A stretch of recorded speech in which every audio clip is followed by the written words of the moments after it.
কথা, এই ঠান্ডায় কনকনে শীতে যেখানে মানুষ বাড়ির মধ্যে থাকতে পারছে না, তো আমরা এই স্টেশন চত্বরে কী করছি?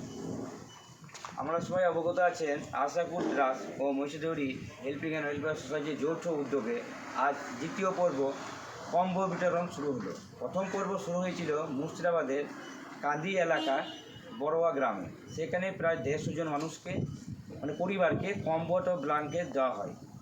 আজ দ্বিতীয় পর্ব সাঁইথিয়া ব্লক স্টেশন এলাকায়, স্টেশন থেকে শুরু করে রাস্তার ধারে যারা ছিল, যে সমস্ত মানুষ এই কনকনে শীতে উপভোগ করছিল, সেটা আমরা 150 জন মানুষকে কম্বল দিলাম। নতুন বছর উপলক্ষে কি আপনাদের এই উদ্যোগ?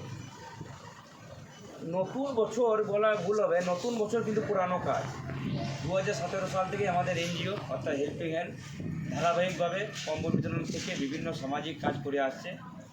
তো নতুন বছর হলেও কাজ আমাদের পুরাতন, এভাবে আগামীতে কাজ চলবে, এইভাবে তো পাশে থাকবে। কম্বল বিতরণ ছাড়া আর কী কী কাজ করেন আপনারা? কম্বল বিতরণ ছাড়া আমরা যে কোনো সামাজিক কাজে একটু অবদান রাখি।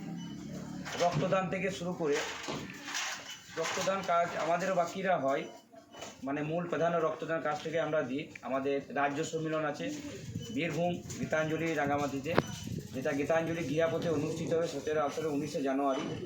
তো রক্তদান থেকে আমাদের একটাই উদ্দেশ্য, কোনো মানুষ যেন রক্তের অভাবে না মারা যায়, সেই উদ্দেশ্যে আমাদের রক্তদান থেকে করা।